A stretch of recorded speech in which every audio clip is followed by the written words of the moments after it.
बिस्मिल्लाहिर्रहमानिर्रहीम। अस्सलातु वस्सलामु अलैका या रसूल अल्लाह सल्लल्लाहु अलैहि वसल्लम। अस्सलामु अलैकुम, मैं हूँ अतीकुर रहमान, आपके अपने चैनल जुर्म किसका। तो एक तो सब भाइयों से मेरी रिक्वेस्ट है कि जो मेरी वीडियो देख रहे हैं मेरे चैनल को सब्सक्राइब करना और बेल आइकॉन को प्रेस करना मत भूलिएगा। और बेसिकली हम जो डिस्कशन कर रहे हैं वो पाकिस्तानी माइशत के ऊपर, पाकिस्तानी हालात के ऊपर हम कर रहे हैं। तो इसमें जो मेरी इस्लाह कर सकें और मेरी वीडियो को लाजमी शेयर भी किया करें इस्लाह के लिए, एक दूसरे के लिए, ताकि लोगों में ज़्यादा से ज़्यादा अवेयरनेस पैदा हो कि हम कहाँ खड़े हैं और किस तरफ जा रहे हैं। तो आज जो हमारा टॉपिक है बेसिकली एक तो तोशाखाना, उस पर हम वर्किंग करेंगे और साथ में हम डॉलर के ऊपर बात करेंगे। तो सबसे पहले हम बात करते हैं तोशाखाना के ऊपर। पिछले दिनों हमने इस पर डिस्कशन की कि तोशाखाना है क्या। तोशाखाना बेसिकली पाकिस्तान के मुल्क का एक तोहफ़ा खाना है जिसमें दुनिया भर के तोहफ़े रखे जाते हैं। जो भी रिप्रेजेंटेटिव दूसरी कंट्रीज़ में किसी काम से या किसी को मिलने जाते हैं, तो जो मेज़बान कंट्री वाला होता है, वो जो पाकिस्तान की तरफ से बंदा वहाँ पे गया हुआ होता है, रिप्रेजेंटेटिव कोई भी हो, वो उसको गिफ्ट देते हैं एज ए गुड जेस्चर के लिए। तो ये उन भाइयों के लिए हैं जिनको हम बेसिकली पिछले दिन जिन्होंने हमारी अगर वीडियो नहीं देखी तो उनको ज़रा आसानी के लिए कि हम क्या बात कर रहे हैं। तो हमारा टॉपिक ये है कि तोशाखाना पे क्यों सिर्फ ये 5% या 2% लोगों का हक़ है। क्योंकि कोई भी रिप्रेजेंटेटिव पाकिस्तान का जब वो जाता है तो पाकिस्तान के कौमी ख़जाने का एक्सपेंस के ऊपर जाता है, ना कि अपने पैसों के ऊपर जाता है। अपने पैसों के ऊपर भी जाए तो उसका नहीं बनता, क्योंकि वो तोहफ़ा अपने पैसों के ऊपर जाए तो उसका कोई अपना काम होगा साथ में जो वो करने जा रहा है साथ में। तो मेन चीज़ ये है, तो जो तोहफ़ा उसको मिलता है वो बेसिकली पाकिस्तानी अवाम का है, पाकिस्तान का है, ना कि उन लोगों का। हाँ, अगर उनको वो पसंद आ गया है, स्टिल मैं वही कहूँगा और मेरी पाकिस्तानी अवाम से ये रिक्वेस्ट है कि इस वीडियो को ज़्यादा से ज़्यादा शेयर करें ताकि लोगों में ज़्यादा से ज़्यादा अवेयरनेस पैदा हो, ताकि आला हुकाम तक भी बात चले कि लोगों को अब सब कुछ पता है। आप लोग इस मुल्क के साथ अब ज़्यादती नहीं कर सकते जैसे भी है। अव्वल तो अल्हम्दुलिल्लाह काफ़ी हद तक सियासतदानों में शऊर आ गया है, वो इन चीज़ों से इज्तनाब करने लगे। लेकिन जो नए हैं, जो नए आते हैं, वो इससे मौका उठाते हैं और अपनी जेबें भरते हैं। मैं किसी का नाम नहीं लेना चाहता, सभी एक जैसे हैं। बात वही है कि नेक वही रह गया है जिसको मौका नहीं मिला, सिंपल सी बात है, या जो पकड़ा नहीं गया वही शरीफ और नेक है इस मुल्क में, बल्कि दुनिया में कह लें। तो भाई बात यह है कि आप अपने जेब के ऊपर, अपनी चीज़ों के ऊपर जो मर्ज़ी करें, लेकिन पाकिस्तानी ख़जाने के ऊपर आप लोगों का नुकसान करने का कोई हक़ नहीं है। आप अपने बिज़नेस करें, अपनी वहाँ से प्रॉफिट कमाएं, जैसे मर्ज़ी कमाएं, उसमें कोई हर्ज नहीं है, लेकिन पाकिस्तानी ख़जाने को नुकसान पहुँचा कर ये काम नहीं होना चाहिए। अगर तोशाखाने में कोई तोहफ़ा मिलता है कि हमारे किसी पाकिस्तानी रिप्रेजेंटेटिव को, तो वो तोहफ़ा पाकिस्तानी बेसिकली पाकिस्तान के अकाउंट में या पाकिस्तान के ख़जाने में वो चीज़ जानी चाहिए।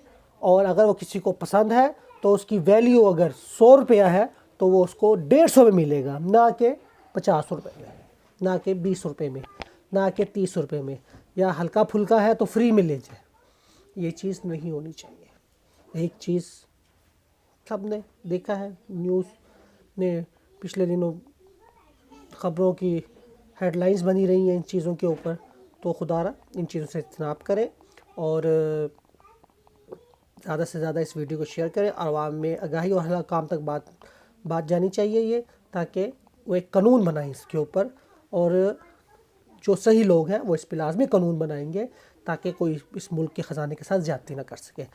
तो इसके साथ हम अब बात करेंगे कि डॉलर के ऊपर। देखिए, अब पिछले 2-3 महीने से डॉलर अपनी जगह स्टेबल है।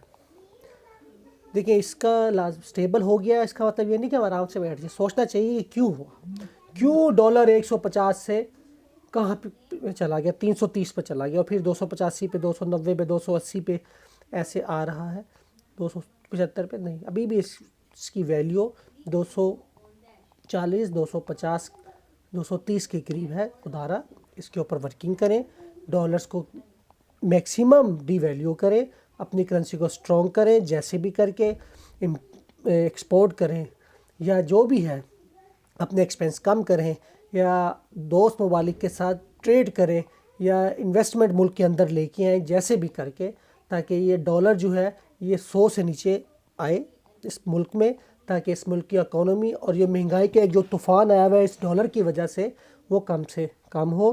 یہاں پہ تقریباً 60 سے 70% غریب لوگ ہیں، تو خدا را اس کو جو بھی ہے ڈالر کو کنٹرول کیا جائے، ڈالر کو نیچے کی طرف لے کے جایا جائے، نہ کہ اوپر کی طرف۔ دیکھیں نواز شریف کی یا پی ایم ایل نون کی گورنمنٹ نے بھی 5 سال ڈالر کو ایک جگہ سٹیبل رکھا، یہ کیوں نہیں سٹیبل رکھ سکے 4 سے 5 سال؟ یہ ہر 6 مہینے بعد آنے والی گورنمنٹ کا کیوں آخری گورنمنٹ میں ہر 6 مہینے بعد ڈالر کیوں اوپر جاتا گیا؟ سوچنے کی بات ہے۔ اس کا یہ ہے مسئلہ کہ ملک میں ان دنوں میں کام کے بجائے کسی اور چیز پہ زور تھا، ورکنگ کرنے کے بجائے اس ملک کے لیے کسی اور پہ ورکنگ کرنے کے اوپر زور تھا۔ اگر میٹرو ٹرین کا نقصان نہ ہوتا یا دوسری جو پروجیکٹس ہیں ان کے اوپر نقصان نہ ہوتا، ڈالر آج کنٹرول میں ہوتا۔ تو خدا را اس کو سمجھے، جمہوریت کو چلنے دیں، سسٹم کو ایک چلنے دیں، عوام میں شعور آتا جائے گا، جو بہتر ہوگا عوام اس کو چنتے جائیں گے۔ ہاں عوام سے 1 دفعہ غلطی ہوتی ہے، 2 دفعہ غلطی ہوتی ہے، لیکن 30 40 دفعہ میں وہ چیز سدھار لیتی ہیں، تاکہ ان کو پتہ چل جائے گا کون کام کرنے والا ہے، کون کام کرنے والا نہیں ہے۔ یہ نہیں ہونا چاہیے کہ ملک کے حالات اتنے بدتر کر دیے جائیں کہ عوام پچھلی چیزیں بھول جائیں کہ ہوا کیا، وہ صرف جو آنے والے حالات ہیں ان کو ہی سوچتے رہیں کہ یہ قابو کیسے آئیں گے، پچھلے حالات کی طرف ان کا خیال ہی ختم ہو جائے گا کہ کیا کس نے اور ہوا کیسے۔ اب وہ صرف یہ دیکھیں کہ آنے والے حالات کو کون قابو کر سکتا ہے۔ بات یہ ہے کہ ہر بندہ تو کہے گا کہ میں قابو کر سکتا ہوں یا میں کر سکتا ہوں یا میں کر لوں گا، یہ تو حالات بتاتے ہیں۔ جیسے لاسٹ گورنمنٹ میں ہوا، انہوں نے کہا ہم کیا سے کیا کر دیں گے، انہوں نے کیا سے کیا کر دیا۔ لیکن میں ان کو قصوروار نہیں ٹھہراتا، میں یہ سسٹم کی پرابلم ہے، یہ سسٹم جو مرضی ہے، اس ملک کا سسٹم نہیں ہلنا چاہیے، اکانومی نہیں ہلنی چاہیے، یہ چیز ہونی چاہیے۔ کسی کے بندے کے آنے سے، کسی کے بندے کے جانے سے کوئی فرق نہیں پڑنا چاہیے اس ملک میں، ایسی اکانومی ہونی چاہیے۔ مین چیز یہ ہے، یہ نہیں کہ وہ آیا تو اس نے بیڑا غرق کر دیا، وہ آیا تو اس نے سنوار دیا، ایسا نہیں ہونا چاہیے۔ ایک سسٹم کے تھرو یہ ملک چلنا چاہیے، نہ کہ بندوں کے اوپر یہ ملک چلے۔ خدا را اس کے اوپر ورکنگ کریں۔ میرے بیوروکریٹس ہیں یا ملک میں اس وقت اعلیٰ عہدوں پر فائز لوگ ہیں یا پالیسی میکر یا پالیسی ساز لوگ ہیں، ان کو یہ سوچنا چاہیے کہ اس ملک کی اکانومی کو کیسے اسٹیبل اور بہتر کیا جا سکتا ہے اور مہنگائی کو کنٹرول کیا جا سکتا ہے، کیونکہ غریب عوام کے یہ مہنگائی جو ہے غریب عوام کے اوپر ایک پہاڑ کی طرح ہے، پہاڑ کے وزن کی طرح ہے۔ اللہ ہم سب کو اس مہنگائی کے عذاب سے بچائے، ہمارے جو غریب عوام ہیں ان کی پریشانیوں کو دور کریں۔ اور باقی میرے اپنے دوستوں بھائیوں کے لیے بھی دعا ہے کہ اللہ سب کو اپنے حفظ و امان میں اور صحت دے رکھے، اور اللہ تعالیٰ ان کو سب کو صحت بھی دے۔ اور باقی میرا پیغام اور لازمی ہے کہ زیادہ سے زیادہ اگر آپ کو پسند آئے میری بات یا میرے سجیشنز یا میری ڈسکشن تو لازمی اس کو شیئر کریں اور میری اصلاح بھی کریں مجھے میسج کر کے، لیکن تمیز کے دائرے میں اور ایک ایجوکیشن وے میں آپ کو یہ مثلا اپڈیٹ مجھے کریں یا اصلاح میری کریں، تاکہ میں بھی اپنی اصلاح کر سکوں اگر میں کہیں پہ غلط ہوں تو۔ باقی یہ میرا ایک اپنا اوپینین ہے کہ میں بھی اس ملک کا اس ملک کا ایک عام شہری ہوں، تو میرا بھی دل دکھتا ہے ملک کے حالات دیکھ کر۔ تو باقی پاکستان زندہ باد، اللہ حافظ۔